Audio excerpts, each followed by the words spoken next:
Hi అండి, నేను మీ Kusmani. కుస్మాస్ kitchen ఛానల్కి మీ అందరికీ స్వాగతం. ఈరోజు కుస్మాస్ కిచెన్లో మెంతికూర పప్పు వీడియో చూపించబోతున్నాను. ఈ రెసిపీ చాలా టేస్ట్ అయినటువంటి రెసిపీ, అంతేకాదు హెల్దీ రెసిపీ అన్నమాట. మనం ఫుడ్లో ఎప్పుడు కూడా ఆకుకూరని ఎక్కువగా కనుక తీసుకుంటూ ఉంటే మన ఆరోగ్యానికి ఎంతో మంచిది. మరి ముందుగా ఈ వీడియో మీకు నచ్చినట్లయితే లైక్ చేయండి, షేర్ చేయండి. కొత్తగా నా ఛానల్ చూసే వాళ్ళైతే సబ్స్క్రైబ్ చేసుకోండి. సబ్స్క్రైబ్ చేయగానే గంట సింబల్ వస్తుంది, దాన్ని క్లిక్ చేస్తే కనుక ఆల్ ఇన్ ఆప్షన్ కూడా వస్తుందన్నమాట. దాన్ని క్లిక్ చేస్తే నేను పెట్టే ప్రతి వీడియో మీకు నోటిఫికేషన్ వచ్చేస్తుంది. ముందుగా ఈ స్టవ్ ఆన్ చేసిన స్టవ్ పై గిన్నె పెట్టేసుకున్న దాంట్లోకి కొంచెం వాటర్ వేసుకోండి. ఆ వాటర్లో కొంచెం ఆయిల్ కూడా వేయండి, ఎందుకంటే పప్పు ఉడికేటప్పుడు పొంగకుండా ఉంటుంది కాబట్టి ఆయిల్ ఎప్పుడైనా సరే ఆయిల్ వేసుకుంటే తొందరగా పొంగదనమాట. ఇప్పుడు వాటర్ మరుగుతుంది కదా, దాంట్లోకి ఇప్పుడు మనం పప్పు వేసేద్దాం. పెసరపప్పు తీసుకున్నా ఈరోజు నేను. పెసరపప్పు శుభ్రంగా కడుక్కొని ఆ పప్పుని వేసేయాలి. ఒక కప్పుడు పెసరపప్పు వేసాను.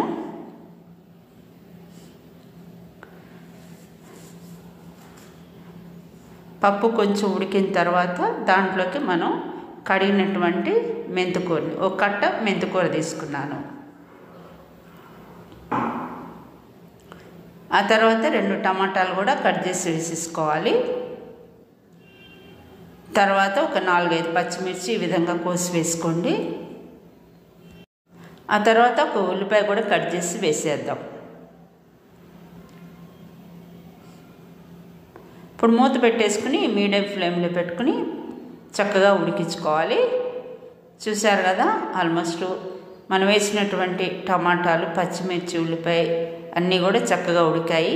ఇప్పుడు కొద్దిగా పసుపు వేసేసుకుందాం.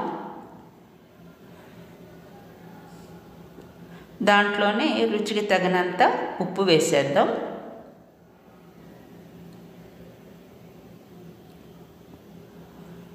ఆ తర్వాత కరివేపాకు కూడా వేసేసుకోండి. ఇప్పుడు 1 నిమిషం పాటు మూత పెట్టుకుందాం. తర్వాత మూత తీసి చూద్దాం. చక్కగా ఉడికిపోయింది. మంచి మరి వాసన కూడా వచ్చేస్తుంది. పప్పు మెంతికూర ఉడుకుతుంటే కమ్మటి వాసన వస్తుందన్నమాట.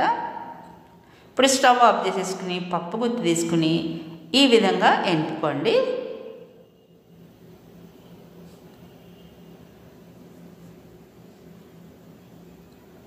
ఆ తర్వాత స్టవ్ పై మరి ఒక గిన్నె పెట్టేసుకోవాలి. దాంట్లోకి తాలింపుకి సరిపడా నెయ్యి వేస్తున్నాను. నెయ్యి వేస్తే చాలా రుచిగా ఉంటుందన్నమాట. నెయ్యి వేడకంగానే తాలింపు వేసేద్దాము. వెల్లుల్లిపాయ రెమ్మలు చితగొట్టుకుని ఆవాలు, జీలకర్ర, ఎండుమిర్చి, కొద్దిగా కరివేపాకు కూడా వేసేసుకున్నాను. ఈ తాలింపుని దోరగా వేపుకోండి. తాలింపు ఎంత బాగా వేగితే ఆ రెసిపీ అంత టేస్టీగా ఉంటుంది.